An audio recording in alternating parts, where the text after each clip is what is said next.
रुक जाना यार, रुकना।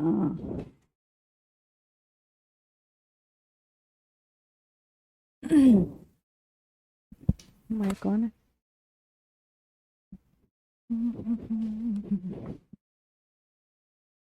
Hello students, good morning to all. सभी को बहुत बहुत नमस्कार, राधे राधे। कैसे हैं आप सभी लोग?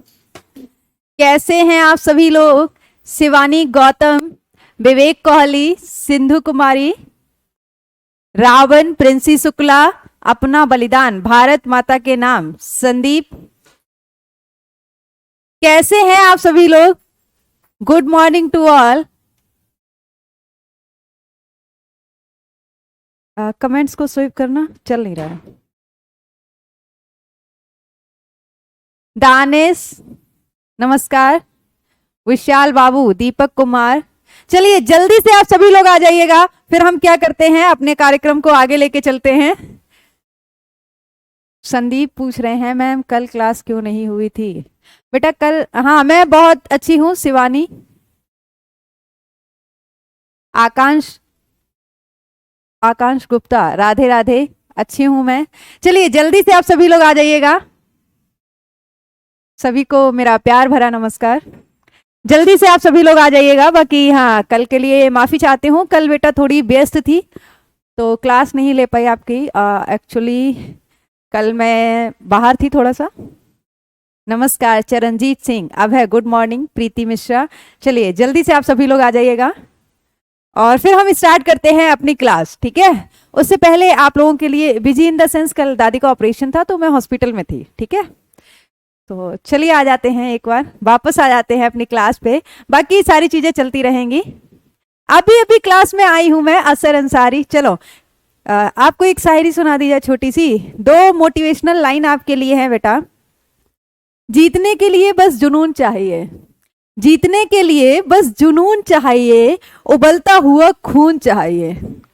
जीतने के लिए बस जुनून चाहिए, उबलता हुआ खून चाहिए। ये आसमान भी जमीन पर उतर कर आएगा, ये आसमान भी जमीन पर उतर कर आएगा, बस इरादों में जीत की गूंज चाहिए। चलिए क्लास स्टार्ट की जाए। रिकैप करते हैं बेटा। गुड मॉर्निंग, अमरीश यादव, जय दीक्षित। चरणजीत सिंह, मैं बिल्कुल ठीक हूँ। मेरी दादी को प्रॉब्लम हुई थी, एक्चुअली दादी का ऑपरेशन था तो उनके साथ मैं गई हुई थी। अभी सब कुछ ओके ओके है ना? दादी भी ठीक है, मैं भी ठीक हूँ, सब कुछ ओके है। तो हम वापस से एक बार क्लास में आ गए हैं और स्टार्ट करते हैं अपनी क्लास। रिकैप करते हैं। जो हड्डियों का ढांचा आप पढ़ रहे थे, जिसकी वजह से आप चल पा रहे थे, जिसकी वजह से आपके शरीर को एक आकार मिला हुआ था, जिसकी वजह से आप क्या कर पा रहे थे, जिसकी वजह से आप चल फिर पा रहे थे, उठ बैठ पा रहे थे, ठीक है? तो उस Akansh Gupta, it's pleasure to me, है ना? मतलब आप सोच नहीं सकते हैं, जब आप ऐसे थॉट्स रखते हैं तो टीचर को पता है, आप लोगों की ये थॉट्स मुझे मोटिवेट करते हैं पढ़ाने के लिए। जब आप लोग इस तरह से यहाँ पे लिखे भेजते हैं कि नहीं मैं 100% अपना दे रहा हूँ और मैं सिलेक्शन लूंगा, और भले ही देखिए कुछ भी हो वो हम नियति पे छोड़ते हैं, है ना? लेकिन हम अपनी जब पॉजिटिव थिंकिंग आप लोग यहाँ पे शो करते हैं तो वो मेरे लिए मोटिवेशन का काम करता है। चलिए एक बार वापस आ जाते हैं। ऑलरेडी हमने इस हड्डियों के ढांचे को दो भागों में विभाजित किया था। पहली तो वो सारी हड्डियां जो एक एक्सिस में आ रही थी, एक लाइन में आ रही थी, दैट इज अक्षीय कंकाल, एक्सियल स्केलेटल। उसके बाद हमने क्या देखा था कि बाकी जो हमारी हड्डियां थी, हाथों की हड्डियां, पैरों की हड्डियां, हाथों को जोड़ने वाली हड्डियां और पैरों को जोड़ने वाली हड्डियां, गुड मॉर्निंग अभिजीत सिंह, वो सभी कहां आ रही थी? उपांगीय कंकाल यानी कि अपेंडिकुलर स्केलेटल में आ रही थी, ठीक है? आज हम इस चैप्टर को ऑलमोस्ट कवर करेंगे और कल आप सभी लोग इस चैप्टर का अच्छे से रिवीजन करके आएंगे। बहुत ही शानदार प्रश्नों के साथ कल हम यहाँ पे मिलेंगे।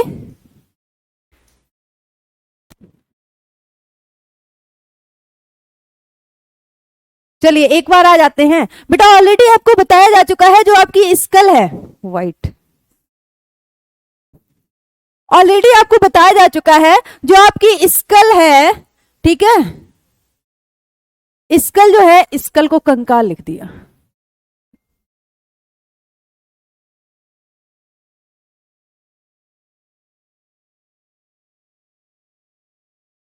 आपके जो स्कल है, स्कल के बाद आपकी जो रिब्स हैं, सिंपी मौर्य, आपकी जो स्कल है, रिब्स है, स्टर्नम है, वर्टिब्री है, ये सभी किस में आ रही हैं?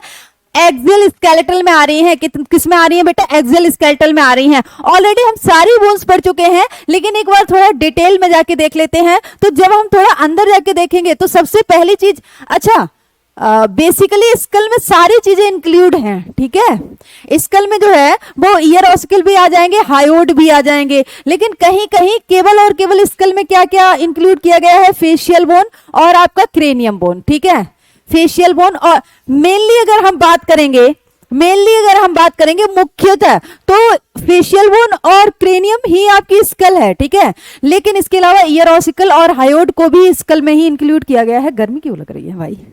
चलो, each skull composed of 2 set of bone. जो बच्चे लिखना चाहें वो लिख, हाँ कल टेस्ट है कुमारी सविता यादव। चलो, जो बच्चे लिखना चाहें वो, जब तक हम बोलते हैं पैरेलली तो लिखने की स्पीड बढ़ा दो ना, इतनी देर में आप लोग लिख भी सकते हैं, ऐसा नहीं है ना, ठीक है। अगर हम स्कल की बात करेंगे तो each skull composed of 2 set of bone. पहला क्या है? हमारा क्रेनियल बोन है और दूसरा हमारा क्या है? फेशियल बोन है। टोटल बोन हमारे पास कितनी हो जाएंगी जब हम क्रेनियल और फेशियल बोन की बात करेंगे? That is 22। जल्दी से जरा बता दीजिएगा कुमार मनीष। ऐसा कभी नहीं होगा, एग्जामिनर को भी पता है कि उसे किस तरह से पेपर सेट करना है। देखिए, ऑप्शन में अगर आ रहा है कि 29 बोन होगा या 22 होगा तो फिर आप क्वेश्चन पे विजिट करेंगे। अगर वो पूछ रहा है कि खोपड़ी में टोटल कुल कितनी हड्डियां होती हैं तो आपको 29 बतानी है, ठीक है। वो पूछेगा कि खोपड़ी में मुख्यतः कौन कौन सी हड्डियां होती हैं तो आप 22 बताएंगे, ठीक है। क्वेश्चन, जरा सा क्वेश्चन बदलने में आंसर बदल जाएगा आपका। कल जब मैं आपको क्वेश्चन प्रैक्टिस कराऊंगी तो वहां पे आप देखिएगा।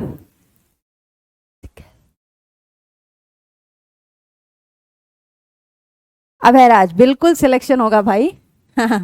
चलो आ जाओ, जल्दी से जरा हमें कमेंट करके ये बता दीजिएगा आप सभी लोग कि आपको जो फेशियल बोन थी, चेहरे की हड्डियां थी, वो कितनी बताई गई थी। बस काउंटिंग बता दीजिएगा, नेम नहीं बताना है, बस काउंटिंग बता दीजिएगा। बिल्कुल बिल्कुल, मैं तो बहुत एक्साइटेड हूं कि आप लोग आए, है ना। चलिए आगे अगर हम चलेंगे, नेक्स्ट बेटा हमारा क्या है? कपाल की हड्डियां, जो कि संख्या में कितनी होती हैं? 8 होती हैं। ये बेटा एंड नहीं है, ये क्या होगा आपका? 8 है, ठीक है। यहां भी थोड़ा सा करेक्शन कर लीजिए। क्रेनियम हड्डियां जो कि कितनी होती हैं? 8 होती हैं। ये क्या करती हैं बेटा? हार्ड प्रोटेक्टिव आउटर कवरिंग बनाती है, जिसको हम क्रेनियम बोलते हैं। क्या बोलते हैं? क्रेनियम बोलते हैं, कपाल बोलते हैं। और ये कपाल क्या करता है? हमारे ब्रेन को सुरक्षित रखता है, ठीक है। ये क्रेनियम के आपको पहले भी बताया जा चुका है। ये जो हार्ड बॉक्स है, इसके अंदर क्या है? हमारा सेंसिटिव पार्ट है, जिसको हम ब्रेन बोलते हैं। सेंसिटिव पार्ट क्यों बोला गया? क्योंकि ये जिन कोशिकाओं से मिलके बना है, वो कोशिकाएं अगर क्षतिग्रस्त हो जाएं तो क्षतिपूर्ति नहीं कर पाती हैं अपनी, इसीलिए ब्रेन को सेंसिटिव पार्ट बोलते हैं। चलो आगे चला जाए बेटा। क्वेश्चन का अगर आपको बहुत ऑनेस्टली बोलूं, जय दीक्षित, क्या हुआ आपको? क्या आप एक कमेंट बार बार लिख रहे हो? जो पूछना है वो पूछो ना बेटा, ऐसा होता। फेशियल बोन का में आंसर कर रही हैं 14, गुड। हाँ, रीजनरेट नहीं होता है, रानी ओझा। चलो आगे आ जाए। आगे लिखा हुआ है द फेशियल रीजन, देखिए आ गया है आगे, द फेशियल रीजन। हाँ कनक, मैं कंबाइंडली भी लूंगी, ऐसा नहीं है। अभी चैप्टर वाइज ले रही हूँ। ऑलमोस्ट आप 7-8 चैप्टर हो जाने दीजिए, फिर एक दिन जितने चैप्टर हो जाएंगे उनका भी PYQ ले आएंगे। अच्छा, आपका पूरा वो तैयार किया हुआ है, ठीक है। चलो, the facial region is made up of 14 skeletal element. Skeletal element का मतलब क्या है? हड्डियां। ऑब्वियस सी बात है, आपका जो ढांचा है वो हड्डियों का बना है। तो चेहरे पे कितनी हड्डियां हैं बेटा? 14 हड्डियां हैं, which form the front part of skull. आप देखेंगे कि खोपड़ी का जो अग्र भाग है वो क्या है? आपका चेहरा है। और ये कितनी हड्डियों से बना है? 14 हड्डियों से बना है। खोपड़ी अच्छा ओके, सॉरी जय दीक्षित, खोपड़ी वाला डायग्राम अभी तक नहीं पहुंचा है क्या आपके पास? अरे यार, मैंने इनको बोला था कल, मैंने कहा सारे डायग्राम बच्चों को पहुंचा देना। जिज्ञासा, बेटा क्या हुआ आपको? जिज्ञासा, नाइस नेम। अभी अभी थोड़ा सा पढ़ा लें फिर आप लोगों को देखते हैं। और जय दीक्षित, आज मैं देखती हूँ, हाँ ठीक है, आज मैं आपको सारी डायग्राम पहुंचा दूंगी ऑलमोस्ट। उसके बाद बेटा हमने क्या देखा था? हायोड बोन देखी थी। और आपको पता है क्वेश्चन, यहाँ पे जो लाइन लिखी है ना उसको जरा ध्यान से पढ़िए, क्योंकि कल आपके टेस्ट में क्वेश्चन आने वाला है। स्कल में और आपको क्या बताया था? हायोड बोन भी आती है। हायोड बोन क्या करती है? आपकी जो टंग है, आपकी जो जीभ है, उसको कनेक्ट करती है, अटैच करती है, जोड़ती है, पहली चीज। दूसरी क्या है कि ये जो हायोड बोन है इसका आकार कैसा होता है, इसकी शेप कैसी होती है? That is U shaped bone. ठीक है, ये कैसे होते हैं बेटा? यू शेप्ड बोन होती है। और हायोड बोन प्रेजेंट कहां होती है? ध्यान से सुनिएगा, हायोड बोन जो है वो कहां प्रेजेंट होती है? At the base of buccal cavity. आपकी जो मुख गुहा है, आपकी जो मुख गुहा है इसके आधार पे होती है। ठीक है, कहां होती है? इसके आधार पर होती है। And also included in the skull. Hyoid को भी हम किस में इंक्लूड करते हैं? स्कल में इंक्लूड करते हैं। क्वेश्चन अगर पूछा जाए कि खोपड़ी में कुल कितनी हड्डियां होती हैं? That is 29। खोपड़ी में मुख्यतः कितनी हड्डियां होती हैं? That is 22। अगर हम मेनली बात करेंगे तो खोपड़ी का जो मुख्यतः मेन जो ढांचा है वो कौन कौन बना रहा है? क्रेनियम और फेशियल बोन। ठीक है, हाँ खुशी कुमारी, टोटल अगर पूछे वो कि खोपड़ी में कुल कितनी हड्डियां होती हैं? That is 29। खोपड़ी में मुख्यतः कितनी हड्डियां होती हैं? That is 22। क्वेश्चन में जरा सा फर्क है। ठीक है, हाँ ओके बलराम, सुन ली है मैंने आपकी बात। चलो, it is not articulate any bone but simply suspended from temporal borne by the means of ligament. मतलब इन्होंने कहा है आपस में अगर आप देखेंगे तो पूरी सारी की सारी जो हड्डियां हैं वो एक दूसरे से कनेक्टेड हैं। ह्यूमरस आगे जाके यहाँ पे रेडियस और अल्ना से कनेक्ट है, रेडियस और अल्ना भी आपस में कनेक्ट हैं। दो हड्डियां होती हैं, ठीक है, दोनों अलग अलग नहीं होती हैं। रेडियस और अल्ना जो है वो पीछे की साइड जुड़ी रहती हैं आपस में, और वो किस जोड़ से जुड़ेंगी? पाइवट जॉइंट से जुड़ेंगी। ठीक है, वो जॉइंट आपको आगे पढ़ाएंगे। लेकिन क्या बोला गया है? हायोड हड्डी जो है वो किसी हड्डी से नहीं जुड़ती है बल्कि लिगामेंट से जुड़ी रहती है। लिगामेंट के माध्यम से किससे जुड़ी रहती है बेटा? जो आपकी टेम्पोरल बोन बताई थी, कहां पे बताई थी? जल्दी से कमेंट करिए और ये बता दीजिएगा कि टेम्पोरल बोन, जल्दी से कमेंट करिए और ये बता दीजिएगा कि टेम्पोरल बोन कहां पे बताई थी? टेम्पोरल बोन कहां पे बताई थी? कपाल में बताई थी, चेहरे पे बताई थी, या फिर कान में बताई थी? जल्दी से बता दीजिएगा। आगे एक बार फिर से ये डायग्राम जिसको हम ऑलरेडी डिस्कस कर चुके हैं, ये आज आपको पहुंचा दिया जाएगा। चलो, इसके बाद बेटा हम थोरेसिक केज पढ़ लेंगे। अब इस एक एक ढांचे के पार्ट के बारे में, क्रेनियम में होती है, कान में, ये कौन है? रानी ओझा। बहुत सारे लोग कान, विशाल प्रजापति भी कान आंसर दे रहे हैं। विनीता गुप्ता सही है। स्कल, शलोनी भारती क्रेनियम, कान में। अच्छा, सरिता यादव कान बोल रही हैं। चलिए रिवीजन करते रहिए हड्डियों का, वरना ऐसे आप क्वेश्चन गलत करके आ जाएंगे। पहले हमने इस ढांचे के बारे में पढ़ा है, अब हम इससे नीचे वाले ढांचे के बारे में पढ़ेंगे। आप सोच के देखिए, आप सोच के देखिए कि आपकी जो रिब्स हैं, आपकी जो रिब्स हैं अगर वो इस तरह से नहीं होती, सिर्फ आगे आगे होती, तो आपका जो वक्ष वाला भाग है ये आपको कैसे दिखता? सपाट दिखता। ठीक है, फ्लैट दिखता। आइए हम देखते हैं। अगर हम देखेंगे तो वक्ष वाला जो रीजन है, जो पार्ट है, थोरेसिक रीजन जो है, यहाँ पे आपको एक केज दिखेगा, एक पिंजरा दिखेगा। क्या लिखा है बेटा? Thoracic cage. क्वेश्चन इस तरह से फ्रेम होता है, जो वक्षीय पिंजरा है, जो थोरेसिक केज है, उसमें कौन कौन सी हड्डियां शामिल हैं? थोरेसिक केज में कौन कौन सी हड्डियां शामिल हैं? तो यहाँ पे आपको डायग्राम दिखाया गया। सबसे पहली चीज क्या है? आगे की तरफ स्टर्नम होगा जिसको हम उरास्ती बोलेंगे, पीछे की तरफ वर्टिब्री होगा, आगे की तरफ स्टर्नम होगा, पीछे की तरफ वर्टिब्री होगी, और लेटरल साइड में यानी कि पार्सीय, पार्सीय क्या होगा? पार्सीय आपकी रिब्स यानी कि पसलियां होंगी। ठीक है, इस तरह से पार्सीय साइड में क्या होगा बेटा? आपकी पसलियां होंगी। और ये तीनों हड्डियां, ये तीन प्रकार की हड्डियां जिन्हें हम उरास्ती, कशेरुक दंड तथा पसलियां कह रहे हैं, ये तीनों की तीनों हड्डियां मिलके क्या बना रही हैं? थोरेसिक केज यानी कि वक्षीय पिंजरा। और इसमें देखिए लिखा भी है ये आप यहाँ पे कट करेंगे, ये गलत लिख के आया बेटा, गलत टाइप हो गया है, ठीक है। ललाटी अस्थि का यहाँ पे कोई काम नहीं है। क्यों सचिन कुमार, क्या हुआ, नोट्स क्यों नहीं बना पा रहे हैं? डायग्राम आपको एग्जैक्टली ये डायग्राम आपको नोट्स में नहीं बनाना है, ठीक है। मैं इसलिए कह रही हूं कि आपको सिर्फ समझना है डायग्राम। अगर आप 10th 12th में मोस्टली ये सीन रहता है कि बायो में बच्चे डायग्राम बनाते हैं, आप हल्का फुल्का अपने हिसाब का डायग्राम बना लीजिए। आपको एग्जैक्टली डायग्राम नहीं, आपको समझना है कि आगे स्टर्नम है, ठीक है, पीछे क्या होगा, वर्टेब्रल कॉलम होगा, और साइड से क्या होंगी, रिब्स होंगी, दैट्स इट, है ना। आपको 3D डायग्राम नहीं बनाना है, आप अपने हिसाब से, ये तो कन खजूरा लग रहा है, लेकिन आप अपने हिसाब से डायग्राम बना लीजिए। आपको बहुत सुंदर डायग्राम बनाने, बहुत फास्ट चल रही है, आपको पता है बेटा, ये चैप्टर हमारा काफी दिनों से चल रहा है, हम फास्ट नहीं चल रहे हैं। बहुत जो एक्यूरेसी है पढ़ाने की वो बहुत सही है। हाँ, हायोड बोन फूट जाती है, कह रही है विनीता। हिंदी में भी तो बोला है बेटा। चलो वेंट्रली अगर हम बात करें तो वेंट्रली मतलब क्या होता है, वेंट्रल का मतलब होता है उदरीय, यानी कि पेट की तरफ जो हड्डी होती है उसको हम उरास्ती उरोस्ती बोलते हैं। उरास्ती होता है, दैट इज उरास्ती द्वारा। पीछे की तरफ अगर हम देखेंगे डॉर्सल साइड यानी कि पृष्ठीय पीठ की तरफ देखेंगे तो ये कशेरुक दंड होते हैं। कशेरुक दंड को मेरुदंड या कशेरुका स्तंभ भी बोलते हैं। और अगर हम साइड से यानी कि पार्श्वीय देखेंगे तो ये क्या होती है, पसलियों द्वारा पूरा का पूरा बक्षीय पिंजरा बना हुआ होता है। इसको भी हिंदी में लिखना है क्या? स्टर्नम मतलब क्या होता है बेटा, उरास्ती, ठीक है। वर्टिब्रल कॉलम यानी कि कशेरुक दंड।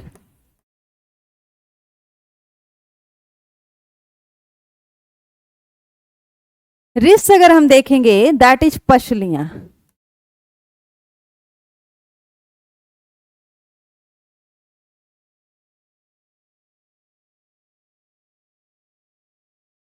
प्रोटीन अभी नहीं कराया जीतू वर्मा, कराएंगे धीरे धीरे, है ना, सारी चीजें कराएंगे। चलिए आगे देखेंगे तो अब हम इंडिविजुअली स्टर्नम की बात कर लेते हैं। स्टर्नम अगर हम देखेंगे तो हम क्या देखेंगे, सबसे पहली चीज तो हम यही देखेंगे कि ये हड्डी होती कहाँ है। काफी टाइम से आपको स्टर्नम के बारे में लगातार बताया जा रहा है। स्टर्नम कहाँ पे होती है बेटा, वेंट्रल साइड यानी कि उदरीय भाग पे होती है। आपका जो पेट वाला भाग है वहां पे होती है स्टर्नम। और ये जो है वो क्या होती है, मिड लाइन ऑफ थोरैक्स यानी कि आपका जो वक्ष वाला पार्ट है उसके एकदम मध्य में होती है। इसको हम और क्या बोलते हैं, ब्रेस्ट बोन भी बोलते हैं। क्या बोलते हैं, ब्रेस्ट बोन भी बोलते हैं, ठीक है। चलिए आगे अगर हम चलेंगे, ये यहाँ पे डायग्राम दिखाया गया है। अच्छा डिवीजन ये आपको नहीं पढ़ना है बेसिकली, जो प्रो स्टर्नम दिया गया है, मीजो स्टर्नम और मेटा स्टर्नम।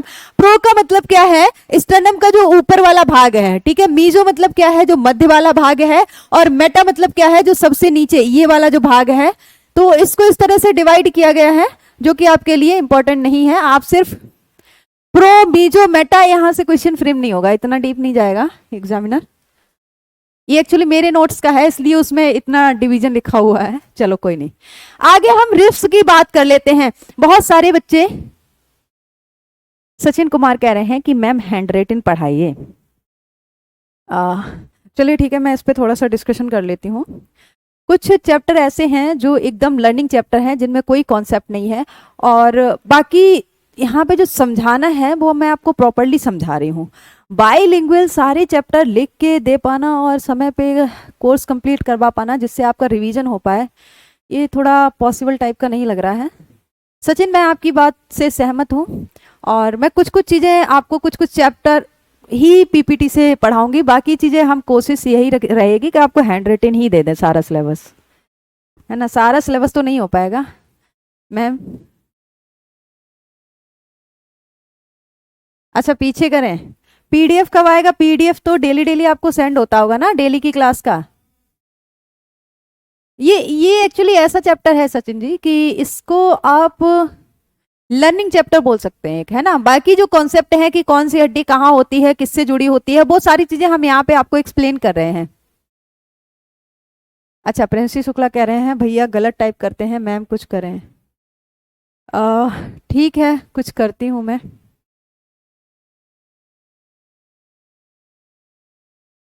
नीतूपाल, पीडीएफ से नोट्स क्यों नहीं बन पा रहे हैं? पीडीएफ तो ऐसे ही मिलता होगा ना, जैसे हम आपको यहाँ से लिख के देते होंगे, एग्जैक्ट आपको मिल जाता होगा ना पीडीएफ।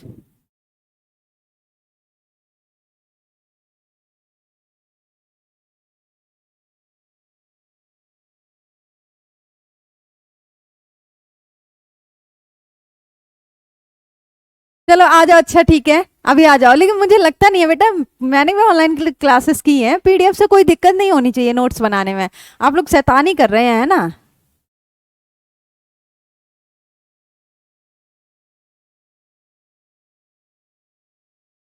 चलो अच्छा, चलो ठीक है, अभी स्केलेटल सिस्टम को हम पीपीटी से पढ़ते हैं, बाकी नेक्स्ट चैप्टर कोशिश करेंगे कि हाफ हाफ रख लें, है ना।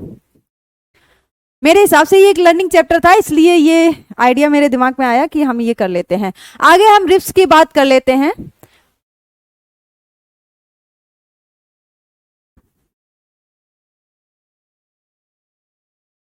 नहीं बेटा, मजाक में नहीं ले रहे हैं आपकी बात, किसी की बात मजाक में नहीं ले रहे हैं। हम सोच रहे हैं कि आपके समय के हिसाब से और बाकी सारी चीजों के हिसाब से कि क्या सही रहेगा क्या नहीं रहेगा। कह रहे हैं पीपीटी से नोट्स बनाने में ज्यादा समय लगता है। चलिए ठीक है, क्लास के दौरान आपके नोट्स बनवा दिए जाएंगे। अभी पढ़ लीजिएगा, इस चैप्टर को आप पढ़ लीजिएगा, बोन्स पढ़ लीजिएगा, उसके बाद से क्या है क्लास में नोट्स बनवा दिया करेंगे आपका। आ जाए एक बार वापस बेटा, रिफ्स पसलियों पे आ जाते हैं और पसलियों के बारे में पढ़ लेते हैं। आपको पहले भी बताया जा चुका है जो पसलियां होती हैं, ध्यान पूर्वक सुनिए, अभी आपकी बात मैंने सुन ली है और अगले अध्याय से आप थोड़ा सा सब्र रखें, अगले अध्याय से मैं आपको क्लास में ही नोट्स बनवा दूंगी, ठीक है। आप सभी लोगों की बात मैंने सुन ली है। चलिए, आप सभी लोगों की बात मैंने सुन ली है, अब मैं कुछ सोचूंगी कि मुझे क्या करना है, ठीक है। कृपया आप फोकस करें थोड़ा सा। चलिए, पहले ऑलरेडी आपको बताया जा चुका है जो आपके पास रिफ्स होती हैं, जो पसलियां होती हैं, कृपया बेटा क्लास पे ध्यान दे लें, फोकस दे लें। अगर आप कमेंट करते रहेंगे तो फिर कैसे पढ़ेंगे आप, है ना। गुजारिश है मेरी आपसे। रिफ्स की हम ऑलरेडी बात कर चुके थे। हमारे पास जो पसलियां होती हैं वो कितनी होती हैं बेटा? 12 जोड़ी होती हैं, ठीक है, जिनको हमने 3 भाग में क्या किया था? विभाजित किया था, 3 पार्ट बनाए थे, 3 कैटेगरी बना दी थी। कौन कौन सी 3 कैटेगरी थी? आगे की जो 7 पेयर बेटा पसलियां थी, आपकी 7 जोड़ी पसलियां थी, उनको हमने सच्ची पसलियां बोला था, यानी कि ट्रू रिफ्स बोला था। उनको हमने क्या बोला था? उनको हमने क्या बोला था? उनको हमने, अब एक मिनट, आप लोग सुनेंगे या नहीं सुनेंगे? उनको हमने सच्ची पसलियां यानी कि ट्रू रिब्स बोला था। उसके बाद ऑनवर्ड जो 3 जोड़ी पसलियां थी उनको हमने क्या बोला था? फॉल्स रिब यानी कि झूठी पसलियां। नेक्स्ट आपकी जो 2 जोड़ी पसलियां थी उनको हमने तैरती हुई पसलियां या फिर फ्लोटिंग रिब बोला था, ठीक है। थोड़ा ध्यान दीजिएगा, बिल्कुल सारी चीजें बताएंगे आपको, ठीक है। तो आप जरा आप ये कॉन्सेप्ट समझ लीजिए कि ट्रू फॉल्स और फ्लोटिंग का मतलब क्या है। पसलियों को ट्रू फॉल्स और फ्लोटिंग रिफ्स क्यों बोला गया, किसके आधार पे बोला गया है? आप देखेंगे तो आपकी जो रिफ्स होती हैं वो लेटरल साइड पे होती हैं। कहाँ होती है? लेटरल साइड पे, ठीक है। आगे स्टर्नम से जुड़ती हैं, पीछे किससे जुड़ती हैं? वर्टिब्री से जुड़ती हैं। आगे स्टर्नम से जुड़ती हैं, पीछे किससे जुड़ती हैं? वर्टिब्री से, ठीक है। अब वर्टिब्री का आपको पता है कि वर्टिब्री ऑनवर्ड आपकी गर्दन से लेके, मतलब वर्टिब्री से आपकी स्कल जुड़ी रहती है और उसके बाद नीचे तक यानी कि आपकी जो हिप बोन है वहां तक आपकी क्या होती है? वर्टिब्री होती हैं। हाँ बता रही हूं, इधर ध्यान दोगे तब ना, कमेंट पे ही ध्यान देते रहते हो, ठीक है। वर्टिब्री आपकी क्या होती है? गर्दन से लेके पीछे हिप बोन तक होती है। अब आप देख रहे हैं कि पीछे तो जो है वर्टिब्री यहां से यहां तक यानी कि स्कल से हिप बोन तक फैली हुई है नीचे पूरा, लेकिन स्टर्नम अगर आप देखेंगे तो ये शॉर्ट बोन होती है, छोटी हड्डी होती है यहां से यहां तक, ठीक है। अब 12 जोड़ी पसलियां जो हैं वो जो ऐसे साइड में होती हैं वो पीछे किससे जुड़ती हैं? कशेरुक दंड से जुड़ती हैं, आगे स्टर्नम से जुड़ती हैं, ठीक है। 2 जगह से जुड़ती हैं बेसिकली पसलियां। अब ऐसी पसलियां जो दोनों जगह से जुड़ी हुई हैं, आगे स्टर्नम से जुड़ी हैं, पीछे कशेरुक दंड से जुड़ी हुई हैं, उन्हें हमने क्या बोला है? सच्ची पसलियां बोला है। क्या बोला है? सच्ची पसलियां बोला है, ट्रू रिफ्स बोला है। इनके लिए एक दूसरा वर्ड और यूज किया था, ध्यान से सुनिए। दूसरा वर्ड क्या था जो इनके लिए यूज किया था? Vertebro sternal vertebro sternal ribs, क्यों बोला था? वर्टिब्रो का मतलब क्या है? पीछे वर्टिब्री से जुड़ी है। वर्टिब्रो स्टर्नल आगे किससे जुड़ी है? स्टर्नम से जुड़ी है। इन ऐसी पसलियों को, ऐसे रिब्स को हमने क्या बोला था? Vertebro sternal. दूसरा वर्ड यूज किया था ट्रू रिब्स के लिए। अगली 3 जोड़ी पसलियां हैं वो डायरेक्ट स्टर्नम से ना जुड़ के, अब स्टर्नम छोटा है, पीछे तो ये किससे जुड़ी है? वर्टिब्री से जुड़ी हैं, लेकिन आगे ये क्या है? डायरेक्ट स्टर्नम से ना जुड़ के, ये आप देख पा रहे हैं इस तरह से 7वीं पसली से जुड़ती हैं। किससे जुड़ती हैं बेटा? 7वीं पसली से जुड़ जाती हैं। इनको हम क्या बोलते हैं? फॉल्स रिब बोलते हैं। यानी कि ये जुड़ी तो है लेकिन डायरेक्ट स्टर्नम से न जुड़ के 7वीं पसली से जुड़ी हैं, तो इनको हमने क्या बोल दिया? फॉल्स। अच्छा, फॉल्स रिब के लिए जो दूसरा वर्ड यूज होता है दैट इज वर्टिब्रोकॉन्ड्रल। वर्टिब्रोकॉन्ड्रल मतलब समझ रहे हैं? वर्टिब्री से जुड़ी है और आगे किससे जुड़ी है? रिब्स से जुड़ी है। ठीक है, लास्ट जो आता है दैट इज फ्लोटिंग रिब, उसको हम केवल और केवल वर्टिब्रल बोलते हैं। वर्टिब्रल क्यों बोलते हैं? कि वो जो है वो पीछे केवल और केवल कशेरुक दंड से जुड़ती है, आगे वो न तो स्टर्नम से जुड़ती है ना ही किसी पसली से जुड़ती है। ठीक है, वो फ्लोट करती रहती है, तो उसको हम क्या बोलेंगे? फ्लोटिंग रिब बोलेंगे। सेम यही चीज यहाँ पे लिखी हुई है कि हमारे पास कितनी पसलियां हैं बेटा? 12 जोड़ी पसलियां हैं। पसलियां जो हैं वो पतली तथा फ्लैट बोन हैं। कैसी है? पतली तथा फ्लैट, यानी कि चपकी हुई हड्डी है, सपाट हड्डी है, जो कि कनेक्टेड होती हैं, यानी कि जुड़ी रहती हैं dorsally to the vertebral column. पृष्ठीय भाग में कशेरुक दंड से जुड़ी रहती हैं तथा वेंट्रली उदरीय भाग में किससे जुड़ती हैं? स्टर्नम से जुड़ती हैं। ठीक है, अब आप देख रहे हैं कि 2 आर्टिकुलेशन सरफेस हैं। जुड़ने के लिए 2 सतह हैं। 2 क्या है? संधि सतह हैं इनके पास। इसके पिछले सिरे पर 2 संधि सतह हैं, इसीलिए इसे हम क्या कहते हैं? द्विमुखी यानी कि बाइसिफेलिक कहते हैं। पसलियों को क्या कहते हैं? द्विमुखी या बाइसिफेलिक। आगे की तरफ भी जुड़ती है और पीछे की तरफ भी जुड़ती है। आगे देखेंगे तो यहाँ पे true ribs, false ribs,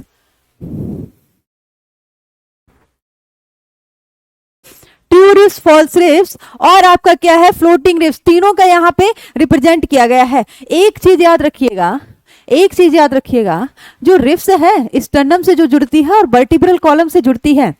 ribs sternum तथा वर्टिब्रल कॉलम से किसके माध्यम से जुड़ती है? कार्टिलेज के माध्यम से जुड़ती है। किसके माध्यम से जुड़ती है? कार्टिलेज के माध्यम से जुड़ती है। आपको याद रखना होगा कि ये कार्टिलेज जो है वो कौन सा कार्टिलेज है? ये कार्टिलेज जो है वो कौन सा कार्टिलेज है बेटा? हाइलिन कार्टिलेज है। ठीक है, ये एक नाम आपको याद रखना है। यहाँ पे लिखा गया है कि पहली जो 7 जोड़ी पसलियां हैं, क्या है? पहली जो 7 जोड़ी पसलियां हैं ये डॉर्सली यानी कि पृष्ठीय भाग पे अटैच्ड रहती हैं थोरैसिक वर्टिब्री से। वर्टिब्री आपको कितने बताए थे? 26 बताई थी। पहली सर्वाइकल, सर्वाइकल वाली यहां से यहां तक होती हैं, तो हमारी रिब्स यहां से होती हैं, तो थोरैसिक वाली जो वर्टिब्री होती हैं उससे जुड़ी रहती हैं हमारी पसलियां। ठीक है, वेंट्रली आगे की तरफ ये किससे जुड़ती हैं? स्टर्नम ओरास्टी से। और किसकी सहायता से जुड़ती हैं? With the help of hyaline cartilage. ये आपको याद रखना है, with the help of hyaline cartilage. अच्छा ठीक है, क्या होता है? पीछे की तरफ ये जो है वो बच्छिय कशेरुकाओं से जुड़ी रहती हैं। क्या चीज बेटा? पसलियां।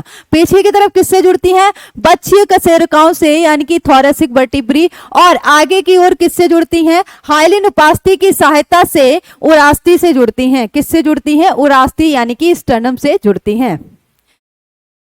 अच्छा सचिन कुमार, आप मैनपुरी से हैं क्या? चलिए आगे आ जाते हैं। False rib. अच्छा, यहाँ पे ये जो दूसरा वाला वर्ड है इसका मतलब भी समझते हुए चलिएगा। ठीक है, क्या लिखा है बेटा? वर्टिब्रोकॉन्ड्रल रिब्स। आगे अगर हम देखेंगे तो पसलियों की 8वीं, 9वीं और 10वीं जोड़ी, पसलियों की 7 जोड़ी तो हम पढ़ चुके हैं, जो कि क्या होता है? डायरेक्ट जुड़ी रहती है स्टर्नम तथा वर्टिब्रल कॉलम से। ठीक है, उरास्ती तथा कशेरुक दंड से।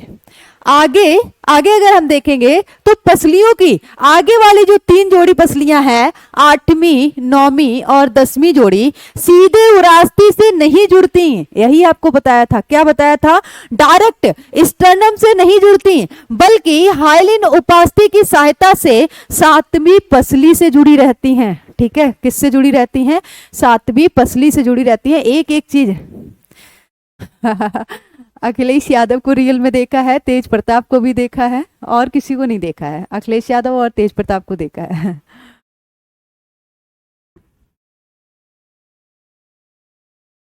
हाँ, थ्री पेयर्स जो है खुशी कुमारी, थ्री पेयर्स क्या होते हैं आपके पास? फॉल्स रिब होते हैं, ठीक है। आगे देखेंगे दैट इज फ्लोटिंग रिब, यानी कि आपकी क्या है? तैरती हुई पसलियां, जिनको हम कशेरुक पसलियां भी बोलते हैं, वर्टिब्रल रिब्स। कशेरुक पसलियां क्यों बोलते हैं? क्योंकि ये केबल और केबल वर्टिब्री से जुड़ी रहती हैं। क्या होता है? केबल और केबल वर्टिब्री से जुड़ी रहती हैं, ठीक है। इनमें लिखा है अंतिम दो जोड़ी पसलियां। ध्यान से पढ़िए, कल बहुत ही शानदार क्वेश्चन आपके सामने आने वाले हैं इन सबसे रिलेटेड। 11वीं तथा 12वीं जोड़ी जो पसलियां हैं सामने की ओर नहीं जुड़ती हैं, ठीक है। सामने की ओर किसी से नहीं जुड़ती हैं, न स्टर्नम से न किसी और पसली से, ठीक है। इसीलिए इन्हें हम क्या कहते हैं? फ्लोटिंग पसलियां या तैरती हुई पसलियां लिखते हैं। तैरती हुई पसलियां कहा जाता है। आगे अगर चलेंगे तो बेटा वर्टिब्रल कॉलम यानी कि कशेरुक दंड के बारे में पढ़ लेते हैं। इसके बाद क्या है? जॉइंट्स। चलिए, ऑलमोस्ट हमने क्या किया है? कवर किया है आज की डेट में।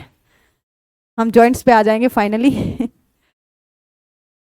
अच्छा, okay okay okay Sachin Kumar, आप मैनपुरी से हैं। चलिए,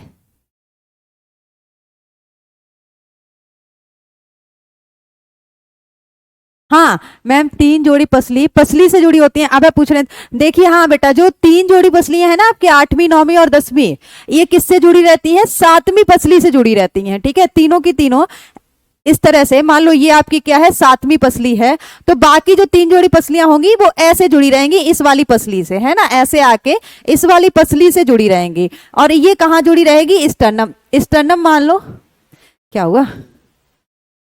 ये वाली पसली जो है स्टर्नम जो है वो यहां तक होती है। अब ये वाली पसली 7वीं तो स्टर्नम से जुड़ी रहेगी, बाकी जो तीन जोड़ी हैं वो किससे जुड़ेंगी? आके इस तरह से आपकी 7वीं पसली से जुड़ी रहेंगी। लास्ट की जो दो होंगी वो पीछे तो वर्टिब्री से जुड़ी रहेंगी, आगे ऐसे फ्लोट करती रहेंगी, किसी से नहीं जुड़ेंगी, ठीक है। इस तरह से फ्लोट करती रहेंगी। ये अंडर मतलब आपको समझाने के लिए ये डायग्राम था जिससे आपको समझ में आया। वर्टिब्रल कॉलम की बात कर लेते हैं, कशेरुक स्तंभ की बात कर लेते हैं। तो हमारे पास जो कशेरुक स्तंभ हैं, अडल्ट की बात करेंगे तो ये कितने होते हैं? 26 होते हैं।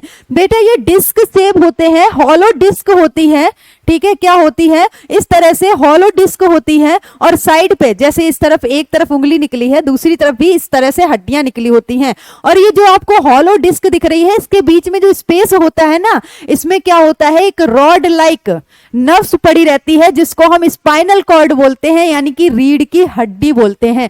क्या करते हैं? रीढ़ की हड्डी बोलते हैं। अब ये रीढ़ की हड्डी इस रीढ़ के अंदर है, तो ये रीढ़ क्या कर रही है? इस रीढ़ की हड्डी को सुरक्षा प्रदान कर रही है, प्रोटेक्शन प्रोवाइड कर रही है। आइए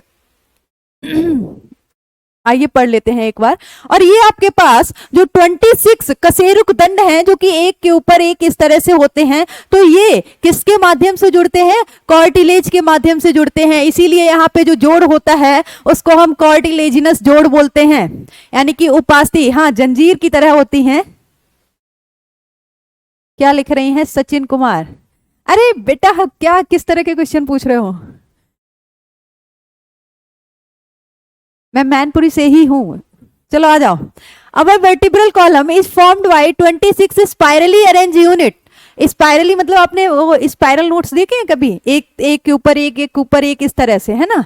चलो, यह है हमारा कशेरुक स्तंभ जो है वो 26 क्रमिक रूप से व्यवस्थित इकाइयों से बना होता है, ठीक है। क्रमिक रूप का मतलब क्या है? एक के ऊपर एक, है ना। क्रमशः 26 कशेरुकाएं जो होती हैं उनसे बना होता है। यह पीछे की ओर स्थित होता है। आप सभी लोगों को पता है वर्टिब्रल कॉलम कहाँ होता है? पृष्ठीय भाग यानी कि डॉर्सल साइड पे होता है। यह खोपड़ी से शुरू होकर धड़ का मुख्य ढांचा बनाता है। वर्टिब्रल कॉलम जो है वो यहां से आपके स्कल को भी कनेक्ट करता है और मेन पार्ट बनाता है आपका। जब आप बैठते हैं, आपने देखा है बहुत से लोगों की जो वर्टिब्री हैं वो अगर स्लाइड कर जाए अपनी पोजीशन से तो वो प्रॉपरली बैठ नहीं पाते हैं, बहुत दर्द होता है, ठीक है।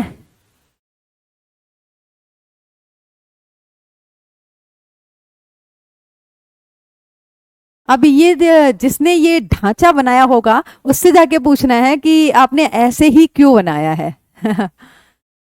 या फिर हम ऐसा करेंगे, आप एग्जाम क्रैक कर लो, फिर हम चलते हैं इस पे रिसर्च करते हैं। ठीक है चरणजीत सिंह, हम अपना एक रिसर्च सेंटर खोलेंगे और इस पे रिसर्च कर लेते हैं। एक ह्यूमन बॉडी ले लेंगे। चलो आ जाओ। आगे देखेंगे तो vertebral column protect the spinal cord. अभी अभी आपको बताया गया था, रीढ़ की हड्डी के अंदर एक रॉड लाइक स्ट्रक्चर होता है जिसको हम स्पाइनल कॉर्ड यानी कि क्या बोलते हैं, रीढ़ की हड्डी बोलते हैं। तो ये वर्टिब्रल कॉलम क्या करते हैं, स्पाइनल कॉर्ड को सुरक्षा प्रदान करते हैं। कशेरुक स्तंभ रीढ़ की हड्डी की क्या करते हैं, रक्षा करते हैं। सिर का समर्थन करते हैं यानी कि हेड को सपोर्ट प्रोवाइड करते हैं। आपका जो हेड है, जो स्कल है, वो किससे जुड़ी है, सर्वाइकल वर्टिब्री से जुड़ी है। अच्छा आपने देखा है कि वर्टिब्री के बीच में जो है वो कार्टिलेजिनस ज्वाइंट होता है। आगे जब आप पढ़ेंगे जिसको हम उबास्ती जोड़ बोलेंगे, ये जो उबास्ती जोड़ होता है ना, इसमें लिमिटेड मूवमेंट होता है। मतलब आप ऐसा नहीं कि गर्दन को एकदम से पीछे, मतलब अपने चेहरे को यहाँ पे ले जाए, है ना। बहुत सारे लोग होते हैं जो इसकी प्रैक्टिस करते हैं, अपनी कशेरुकाएं होती हैं उनको बहुत ज्यादा प्रैक्टिस करते हैं, तो वो क्या करते हैं, मूव कर पाते हैं। ठीक है, आपने देखा है कि जो कार्टिलेजिनस जॉइंट होता है उसमें लिमिटेड मूवमेंट होता है, यानी कि सीमित वो चलायमान होते हैं। और जब हम क्या करते हैं, मान लो बहुत समय तक बैठ के पढ़ रहे होते हैं या फिर बहुत देर तक बैठे रहते हैं, है ना, इस तरह से अगर हम गर्दन झुका के बहुत देर बैठे हैं या फिर हम कुछ ज्यादा कर रहे हैं, तो आपने देखा है कि गर्दन में दर्द होने लगता है ना। क्या होता है, गर्दन में दर्द होने लगता है, यानी कि हमारी जो गर्दन वाली कशेरुकाएं हैं, हाँ बिल्कुल सही। चलो, हमारी जो गर्दन वाली कशेरुकाएं हैं उनमें जब ज्यादा मूवमेंट हो जाता है तो उनमें क्या होने लगता है, दर्द होने लगता है ना। और आपको पता है कुछ लड़कों का सीन क्या होता है भाई, उनको मतलब याद ही नहीं रहता है कि उन्हें कितना मूव कराना है अपनी गर्दन को, है ना। पीछे अगर कोई लड़की खड़ी है तो भाई सब खुद मूव नहीं करना है, गर्दन को पूरा का पूरा मूव करा देंगे, फिर जाएंगे डॉक्टर के पास, डॉक्टर साहब बहुत दर्द हो रहा है गर्दन में। हाँ सर्वाइकल होता है, सर्वाइकल प्रॉब्लम हो जाती है। ये जो वर्टिब्री है वो डिसलोकेट हो जाती है। यहाँ पे देखा है ना आप लोगों ने, कूबड़ निकल आता है बहुत से लोगों को, और वो ज्यादा बैठने की स्थिति में या ज्यादा मतलब सिर को नीचे झुकाने की स्थिति में जो वर्टिब्री होती है वो स्लाइड कर जाती है अपनी जगह से, तो बहुत दर्द होता है उसमें, सर्वाइकल की प्रॉब्लम हो जाती है बहुत से लोगों में। चलो आगे आ जाएं क्या, ये यहाँ पे वर्टिब्री का डायग्राम दिखाया गया है। वर्टिब्री जो आपकी है देख सकते हैं आप, हेड टू आपकी जो हिप बोन है जिसको हम कॉक्सल हड्डी बोल रहे थे, यहाँ तक आपकी क्या है, वर्टिब्री है। ठीक है, यानी कि कॉक्सल हड्डी के पीछे भी आपकी दो वर्टिब्री हैं। कॉक्सल हड्डी जुड़ी किससे होती है, वर्टिब्री से ही जुड़ी होती है, कशेरुक दंड से। इस डायग्राम को थोड़ा सा जूम आउट करते हैं और आपको ये बता दें कि आपकी जो कशेरुकाएं होती हैं, प्लीज प्लीज प्लीज, ए भाई उल्टा सीधा मत हो यार। चलिए अब इसको क्या करते हैं, थोड़ा सा जूम आउट कर लेते हैं।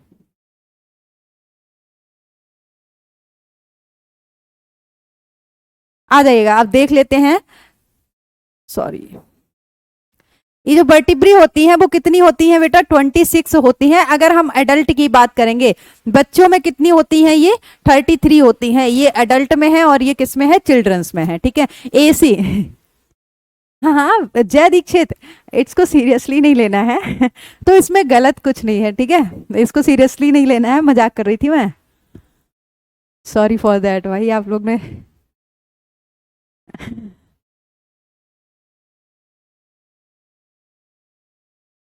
हाँ आकांश गुप्ता बिल्कुल। चलो कोई नहीं, आप लोगों ने मेरी बात को दिल पे ले लिया है। मैं जस्ट देखिए, ऑनलाइन क्लासेस में होता ये है कि आप टीचर को मतलब फील तो कर रहे होते हैं सामने से कि हाँ टीचर आपको पढ़ा रहा है, लेकिन पढ़ाई के बीच बीच में कहीं आप सो ना जाए, कुछ हो ना जाए, देन आई वाज की कुछ कॉमिक हो जाए थोड़ा सा। चलो अभी वापस आ जाओ। ये जो पूरी पूरी की पूरी बेटा 26 आपके पास कशेरुक दंड या फिर मेरुदंड है, इनको हम क्या करेंगे, ये पांच तरह की होती हैं। ठीक है, पूरी की पूरी जो 26 कशेरुकाएं दंड हैं वो 5 तरह की होती हैं। पहले वाली जो 7 होती हैं, जैसे हमने उनकी पोजीशन के आधार पे उनका नाम रख दिया। गर्दन वाले रीजन में यानी कि सिर से लेके गर्दन वाले रीजन तक जो कशेरुकाएं होंगी उनको हम क्या बोलेंगे, सर्वाइकल बोलेंगे। क्या बोलेंगे, सर्वाइकल बोलेंगे। उसके बाद बक्ष वाले भाग में पीछे की तरफ जो कशेरुकाएं होंगी उसको हम थोरेसिक बोल देंगे, बक्षीय। ठीक है, क्या बोलेंगे? बक्षीय कशेरुकाएं बोलेंगे। पेट वाले भाग पे जो होंगी पीछे की तरफ उसको हम लंबर बोल देंगे, उदरीय कशेरुकाएं बोलेंगे। उसके बाद क्या होगा? नीचे हिप बोन में जो होंगी दो कशेरुकाएं जो कि फ्यूज हो जाती हैं बाद में, उनको एक को हम क्या बोलेंगे? सैक्रल बोलेंगे और दूसरे को क्या बोलेंगे? कॉर्डल बोलेंगे। ये अभी हम लिख रहे हैं। हाँ चलो, ये अभी हम लिख रहे हैं, ये क्लियर नहीं दिख रहा है। ठीक है, चलिए लिख देते हैं यहाँ पे, इस साइड लिखते हैं।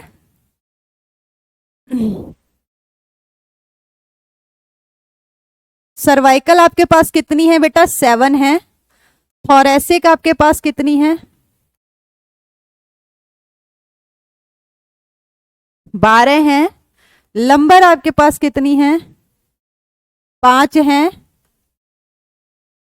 सेक्रल आपके पास 1 है। एक कहां पे देखने को मिलेगी सेक्रल आपको? अडल्ट में। एक आपको अडल्ट में देखने को मिलेगी। बच्चों में कितनी सेक्रल होंगी? 5 होंगी। ये 5 सेक्रल जैसे जैसे हम बड़े होते जाते हैं ये फ्यूज होके एक सेक्रल में कन्वर्ट हो जाती हैं।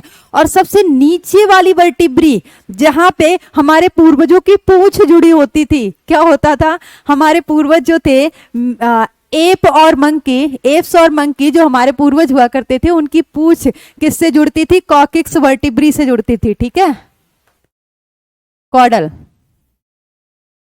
ये कितनी होती है? एडल्ट में 1 होती है। बच्चों में कितने होते हैं बेटा? 4 होते हैं। अब अगर आप काउंट करेंगे तो अडल्ट में आपके पास 26 और चिल्ड्रंस में कितने हो जाएंगे? 33 हो जाएंगे। ठीक है, आगे चला जाए। जॉइंट्स, चलिए अब थोड़ी देर रुकते हैं। फिर अगला हमारा क्या है? हमने सारी बोन्स को बहुत ही प्रॉपरली तरीके से पढ़ा है। मुझे लग रहा है कि हड्डियों से संबंधित आपके पास किसी भी प्रकार का कोई डाउट नहीं होना चाहिए, हड्डियों पे आपको कोई संदेह नहीं होना चाहिए।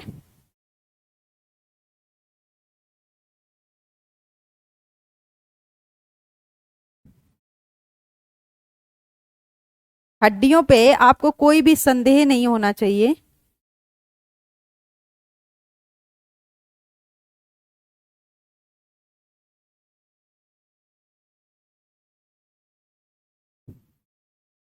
चलिए, अब आपको पता है कि आप अपना एक हाथ ले लें। आप क्या लें? अपना एक हाथ देखें और आप देखेंगे कि आप अपने हाथ को कहां कहां से मोड़ सकते हैं। सबसे पहली चीज तो कंधा है, जहां से आप अपने हाथ को ऊपर नीचे दाएं बाएं मोड़ सकते हैं। ठीक है, दूसरी चीज आपकी एल्बो है, जहां से आप अपने हाथ को आगे ऐसे ऐसे इस तरह से मोड़ सकते हैं। तीसरी चीज आपकी रिस्ट यानी कि कलाई है, जहां से आप अपने हाथ को क्या कर सकते हैं बेटा? मूव करा सकते हैं। चौथी चीज आपकी फिंगर्स हैं, जिनको आप क्या करा सकते हैं? मूव करा सकते हैं। फिंगर्स में भी अगर आप देखेंगे तो आप अपनी उंगलियों को ऐसे 2-3 जगह से मोड़ रहे हैं। ठीक है, 2 जगह से मोड़ रहे हैं। अब आप देखेंगे कि जहां जहां से ये हड्डियां मुड़ रही हैं वहां से क्या होता है? दूसरी हड्डी जुड़ी होती है, हड्डियों का जोड़ होता है। जहां पे हड्डियों का जोड़ नहीं है, सपोज करिए यहां से यहां के बीच में कोई हड्डी का जोड़ नहीं है, एक हड्डी है। एक हड्डी का मतलब 2 हड्डियां हैं लेकिन जुड़ी नहीं है। ठीक है, पूरी यहां से यहां तक एक हड्डी है। क्या आप इसको यहां से मोड़ सकते हैं? मेरा मतलब है क्या यहां से उसको मोड़ सकते हैं? नहीं मोड़ सकते हैं। ठीक है, तो जहां से नई हड्डी शुरू होती है, ठीक है, वो पहली हड्डी से जहां पे जुड़ती है, उन दोनों के बीच में जो जगह होती है उसको हम क्या बोलते हैं? जोड़ बोलते हैं। हिंज जॉइंट, हाँ बताएंगे बेटा।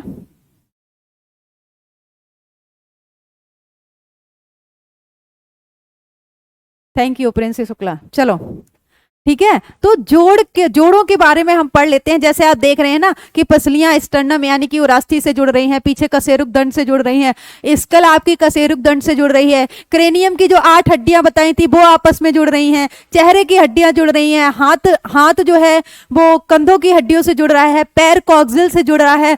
जहां पे ये सारी हड्डियां एक दूसरे से जुड़ रही होती हैं उस जगह को हम क्या बोलते हैं? जोड़ बोलते हैं। क्या बोलते हैं बेटा? जोड़ बोलते हैं। इन जोड़ों की अगर हम बात करेंगे तो ये जोड़ आपके पास कितनी तरह के होते हैं? 3 तरह के होते हैं। चलिए जल्दी से हम एक बार आपको तीनों जोड़ एक्सप्लेन कर दें जिससे कि कल की क्लास में हम टेस्ट ले पाए।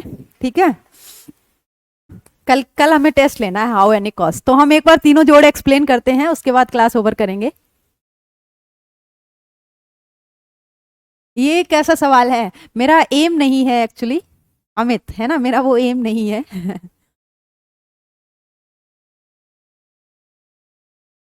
आ जाइएगा, एक बार वापस चलते हैं। जोड़ों की अगर हम बात करेंगे तो जोड़ क्या है बेटा, joint are point of contact between bones और बिटवीन बोन एंड कार्टिलेज। हड्डी तथा हड्डी के बीच में, हड्डी तथा हड्डी को जोड़ने वाला तथा हड्डी और उपास्थि को जोड़ने वाला, उपास्थि का जो संपर्क है उसको हम क्या बोलते हैं, जोड़ बोलते हैं। क्या बोलते हैं, जोड़ बोलते हैं।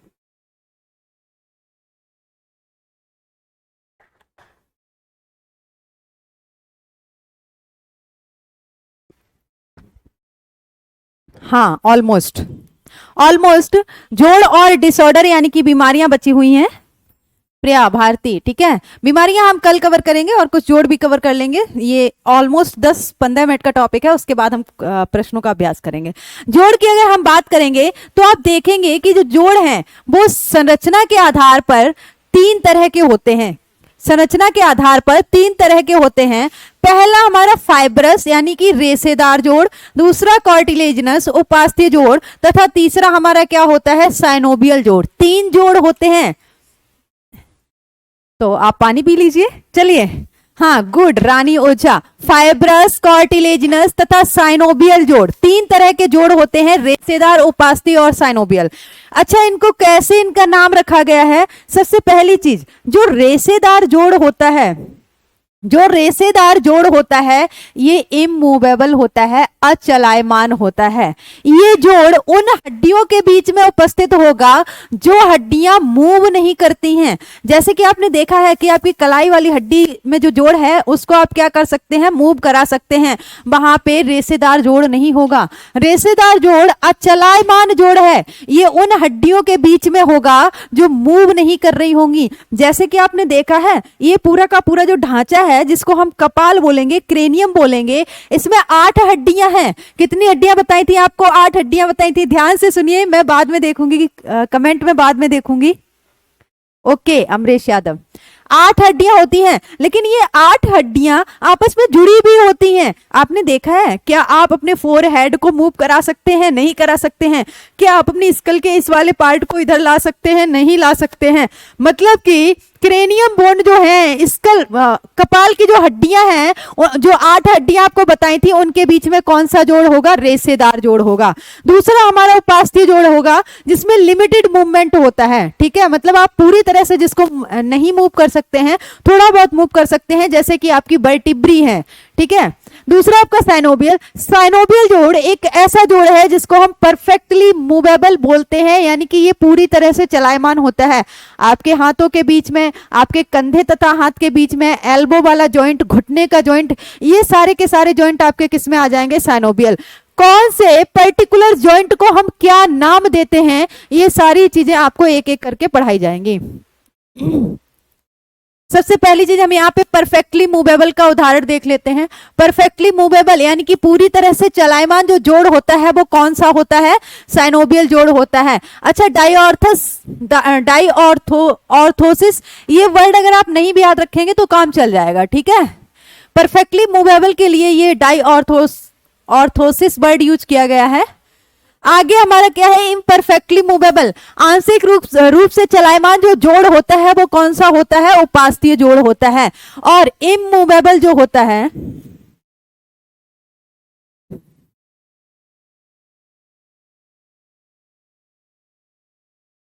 इमूवेबल यानी कि अचलायमान, अचलायमान, ये कौन सा हो जाएगा हमारा? इसको हम क्या बोलेंगे बेटा? सिनोंथ्रस बोलेंगे। ये वर्ड अगर आप नहीं भी याद रखेंगे तो कोई दिक्कत नहीं है। इमूवेबल को हम साइनोंथ्रस बोलते हैं। इसमें क्या आ जाएगा आपका? फाइब्रस। फाइब्रस यानी कि रेशेदार जोड़, रेशेदार जोड़।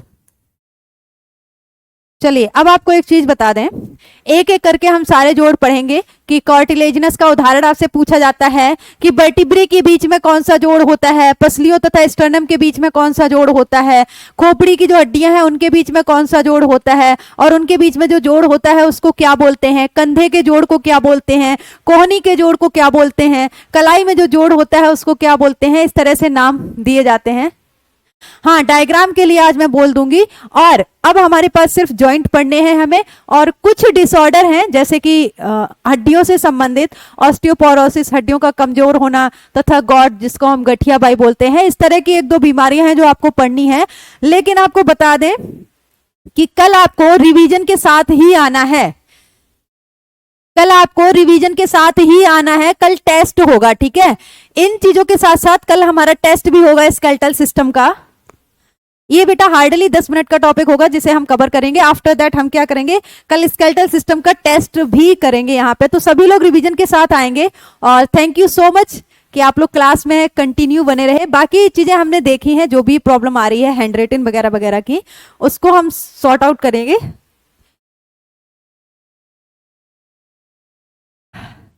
28 को एग्जाम है, तो ऑब्वियस सी बात है आप थोड़ा रिलैक्स रहें और क्वेश्चन वगैरह देखते रहें क्या कैसा है। बाकी तो अब इतने कम समय में कुछ कहा नहीं जा सकता है, बस मोटिवेट रखो खुद को, डिमोटिवेट मत होने दो, पैनिक फील मत करो। हाँ, चैप्टर प्रिय भारती ऑलमोस्ट कंप्लीट हो गया है, सारी बोन्स हमने पढ़ ली हैं, जोड़ हम कल पढ़ेंगे और हड्डियों से संबंधित कुछ बीमारियां भी कल कर लेंगे, ठीक है। और थैंक यू सो मच, और ऐसे ही कंसिस्टेंसी और फोकस के साथ आप लोग जुड़े रहिएगा। मिलते हैं कल की क्लास में टेस्ट के साथ, ओके।